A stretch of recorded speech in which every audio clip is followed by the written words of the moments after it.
I'm here to talk to you today about my work, which essentially is about physical exercise and clean living. Please, Andy. Thank you. So a little bit about me first. I'm sure lots of you already know me, but for anyone that doesn't, my name's Fitzgerald. I've been in Sheffield for quite a while now. I did my degree and my master's degree at Hallam University. Since then I've become a lecturer at Hallam. I've been doing that for 7 years.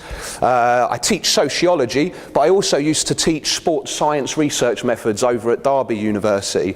So there's a bit of a crossover in my sort of specialist areas there. So there's the sports science side of things, and then there's drug use, drug abuse and drug policy, which is something I teach about to my sociology students. I also used to work at Phoenix Futures. That was about 5 years ago now, and I've remained affiliated with them since, and they are like the site for my current research project.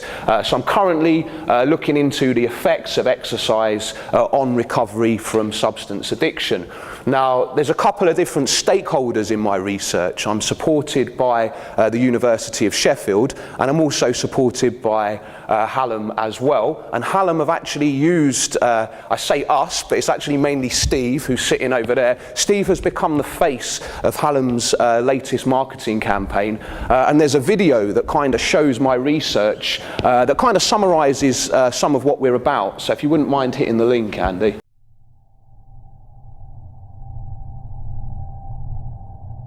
First day I left school is when I first started getting into drugs, and that was cannabis. Self-harm, suicidal thoughts, they were the bad days. With my addiction, it just snowballed and snowballed. I got paid about 400 quid on benefits, and I just spent the whole 400 quid in that one day on heroin and on crack cocaine. Just snowballed. I was pushing family members away, I was pushing my own little boy away. I was so lucky that he didn't go into care. You know, I was ill, really ill. I knew something needed to change. So when I got into rehab, circuit classes were offered. You do them once a week for 8 weeks, and then you get a free gym membership, which I did. Well, me, Chris and Dave, who's a head S&C coach here at the uni, decided to set up a strength training group, which is now Strong Saturdays. It was last autumn when I was in my final year of my human biology degree. Steve was one of the very first Phoenix Futures residents I ever worked with, and he's been training with us ever since, so I've really watched him develop. I just started slowly progressing and understanding that doing weight training was making me feel good. And I wanted more of that. He came first in an Atlas Stones event, which was huge, and he came joint fourth overall in his first competition. He's now a qualified gym instructor, and he's about to get his personal trainer qualification as well, so he's doing really well. I think it's brilliant that university is helping with it. I mean, it provides the funding, the infrastructure, getting people into training, allowing them to have the release, allowing them to all meet up and get together and have fun with your friends, and well as get something physical out of it. It's a great thing for the mind and body.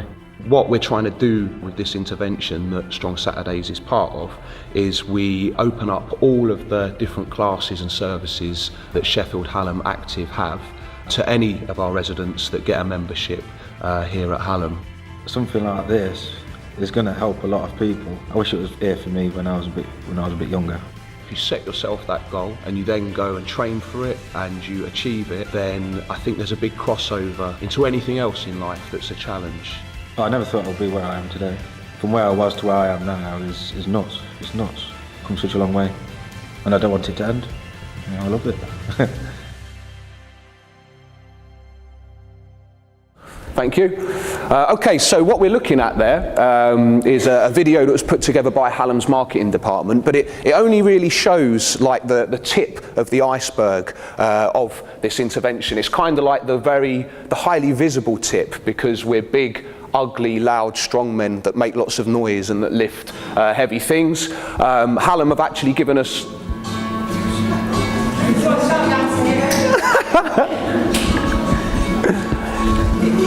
Right. Excellent, excellent. Hallam have actually given us our very own room, which is the photo that's about to pop up here. They've also given us a load of funding to buy some specialist strongman equipment, which is fantastic. It kind of makes me laugh to myself that I've managed to convince the sociology department to spend £2,000 on strongman equipment. You're not the only one that's good at blagging, Tracy. But as I say, this is just the tip of the iceberg. There's actually a lot more going on here, and there's a lot more options available to the guys at Phoenix relating to exercise. So I just want to quickly break down the aims of my project, and then I'll describe the structure a little bit. So my first aim was to set up circuit classes. Circuit classes are a really sort of inclusive way of getting people to exercise. So I wanted to set up those classes and make them available to both staff and residents at Phoenix Futures, although not that many staff have actually been to them, which is a bit of a shame. But the reason I'm doing that is I want to get people moving, sort of helping them gain a little bit of physicality. But if they attend 8 of these classes consecutively, they then get a free gym membership, and the gym membership is provided by Sheffield Hallam. That also comes with a consultation with a coach, and the coach will help put together an exercise program that helps people achieve their individual goals. Yeah? So whatever it is they're interested in doing, they get a program that helps them towards that. If they want to, they can also access any of the exercise classes that Hallam run, of which there are many, but also Hallam's SIS programs, which is the Sheffield Institute of Strength. And Strongman, or Strong Saturdays, that you saw in the video there, that's one of the SIS programs. So, as I say, it's kind of just the tip of the iceberg. So, I wanted to get people at circuit classes and then get them in the gym and kind of taking charge of their own exercise journey. I then want to gauge what impact this is having, firstly, just by talking to people, by interviewing them. Yeah, you know, how is this working for you? But also by taking some objective measurements of physicality. Yeah, so we're testing basically how fit people are at different points through their journey with us. The reason we're doing this, or the reason I'm doing this, is because I want the end result of my PhD to be a model that can be used to help other alienated populations. You know, I firmly believe that exercise could be a vehicle for change for people outside of the field of recovery as well. It's been an organic process. Initially, we just had the circuit classes and the gym membership, but some of the guys that were at Phoenix were saying to me that they wanted to try some yoga as well. That was mainly the women. So initially, I got a yoga app on my smartphone, and I tried to coach yoga, sort of looking at the app like this and trying to do the poses, which I wasn't very good at. But now we've actually managed to get some funding for that as well. So there's now Reach Out Yoga are now working with Phoenix Futures as well. So it's something that's kind of developed as it's gone on. It's been an organic process. So there's a lot of sort of quasi-academic terminology in there, but if you could just hit down, or whatever it is that you're hitting over there. Basically what I'm really looking at here, yeah, is the journey that a person goes on when they challenge themselves. Yeah, these are opportunities for people to challenge themselves, and it's not really the end result of that challenge that's important. People develop along the way. It's about who you become as you're challenging yourself. That's what I see as important. Yes, please, Andy. So, the first thing I had to do to carry out this research was look at previous studies that have been done regarding exercise and addiction, and I found that there were 93 distinct pieces of research that have looked at this relationship. You've ruined my joke then. I was going to pretend that I was going to go through each piece of research one by one, and then I was going to say, do the slide, Andy. I was going to go, not really, if you could do the slide now. Thank you. Ruined my joke. Basically, all of these studies, yeah, universally across all of them, they have found that physical exercise and physical activity are beneficial within the recovery context, yeah? But I've got a criticism here, okay? The vast majority of these pieces of research are carried out under laboratory conditions, yeah? They're what we call dose-response experiments. So experiments that are set up to find out whether running at 75% of your maximum speed is better for you than running at 80% of your maximal speed, yeah? And it's done in this sort of laboratory setting that removes all the fun. And for me, this is a big big problem, because exercise is primarily about fun. It's the fact that it's enjoyable and that it can be done with people. That's what makes it work. That's where people reap the benefits. If you could just hit down again, please, Andy. It's particularly frustrating for me because I found that actually the first ever empirical piece of research into physical exercise and recovery was done in 1888. So we have known now since 1888 that this works, yet we're still doing these laboratory-based experiments. So I find that a little bit frustrating, and it's something I've tried to steer away from. Yes, please, Andy.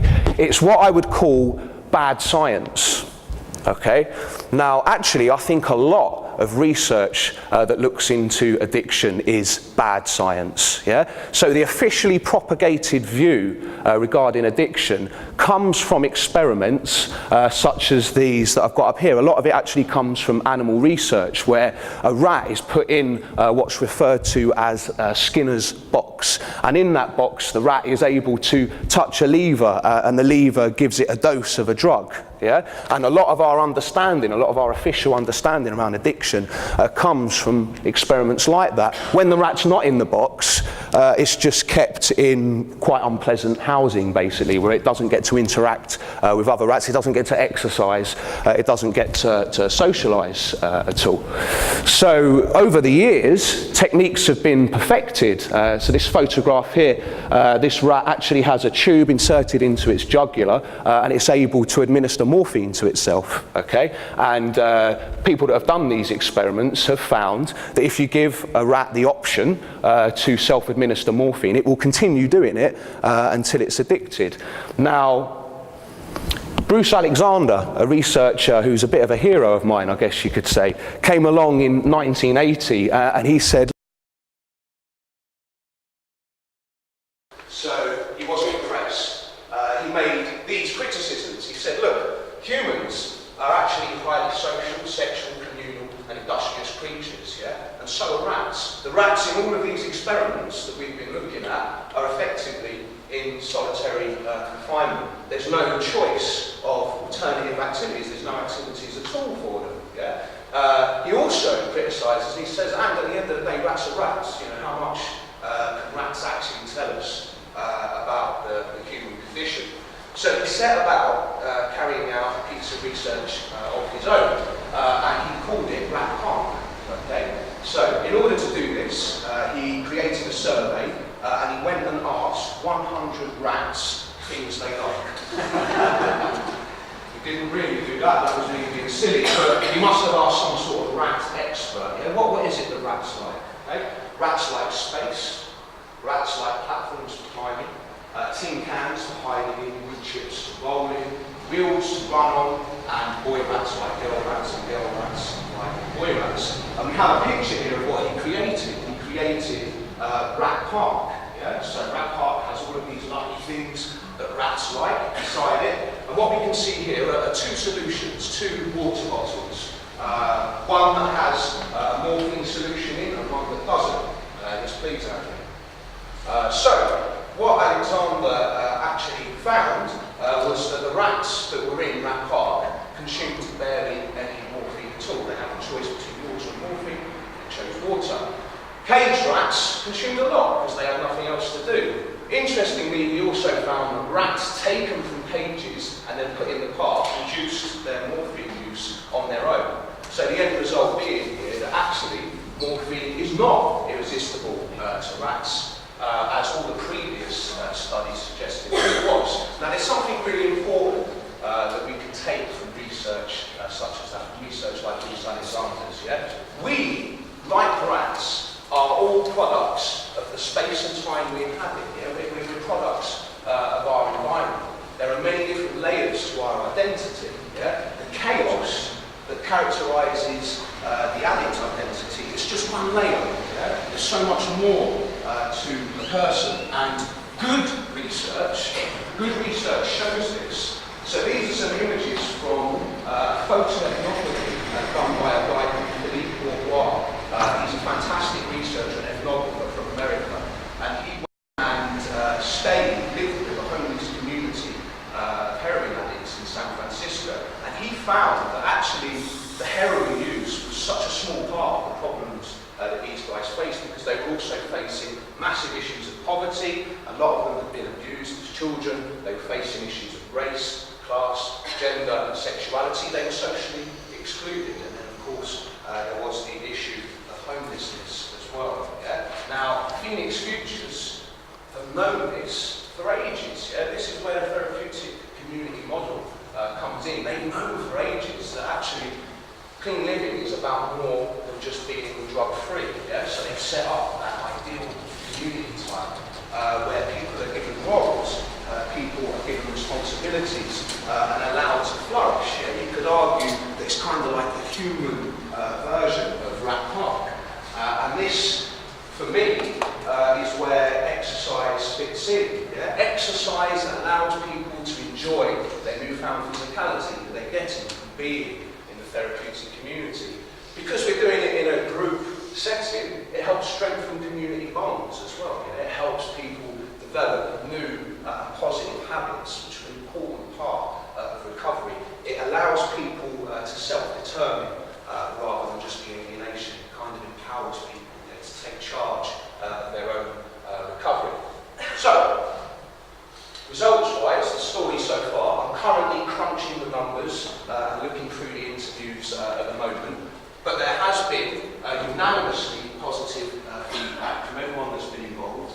We've seen huge increases in physical health, but we've also, and I think more importantly, seen increases in psychological health and people talking about the social interaction aspects of exercise as well. If you could hit that button again then, please. And what these are about community.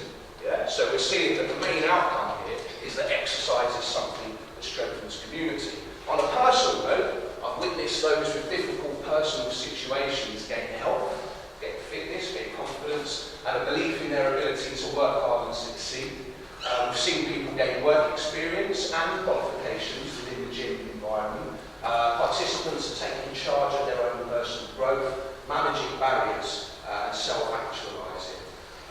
We're talking about a sense of belonging here, which I think is really important, and that's what recovery capital is all about. I've actually stolen your definition here, David, and not referenced it properly, so sorry. But this is a definition from David Bestwood. Recovery capital is the breadth and depth of internal and external resources that can be drawn upon to initiate and sustain recovery from alcohol and other drug problems. Yeah? We've known for a while now that having roles and responsibilities within a supportive community is a good way of doing that. Well, challenging yourself and achieving your goals within an exercise setting is also a good way to do that. So the point I'm making here, and one more please Andy, is that I am finding that recovery requires a recovery community and that exercise is a vehicle for creating that community. Now I know you've already seen this picture,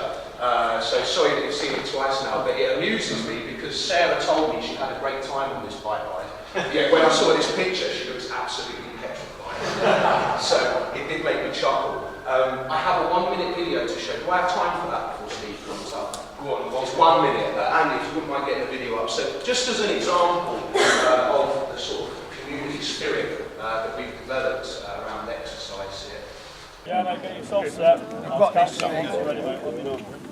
Good. Get out. Big effort, mate. Baby ain't stopping. Go. That's it. Throw it over. It's easy. Right, there's your rhythm. Just go fast now. Come on. Come on. It's easy. Get it. Everything. There you go. Come on. Hands over the top. Keep going. Easy. Keep going. That's it. And up. Easy. Come on, Steve. Keep going. Come on. Come on. It's easy, Steve. Good. Come on. More. Go again. Go again. Over. And again. Don't stop. Don't slow it down. Come on. This is why we train. Keep going, Steve. It's easy. Come on.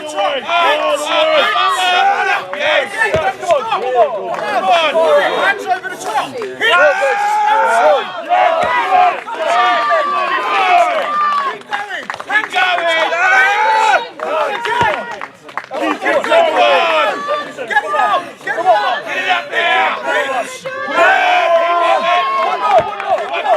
Come on.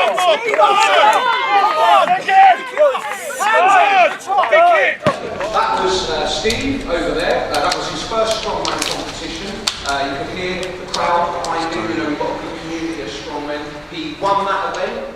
It's an important event. It's the Atlas Stone, which is like the most important event in the sport of strongman. I'd now like to invite Steve up to tell you a little bit about his story and about how the intervention has been for him. So big round of applause for Steve.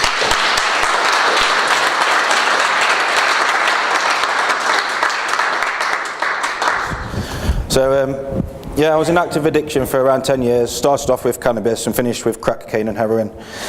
Throughout the 10 years I had many ups but mostly downs. The suicidal thoughts, the shame, the guilt, the hurt and all the rest that comes with active addiction. It got to a point where I had enough and something needed to change. I was involved with addiction, and my key worker at the time could see how desperate I was in needing help. And I'll always remember her saying, "You need rehab." So on the 25th of March 2014, I got given a space at Phoenix Futures, Sheffield. I spent 10 months there, and this is where the magic happened.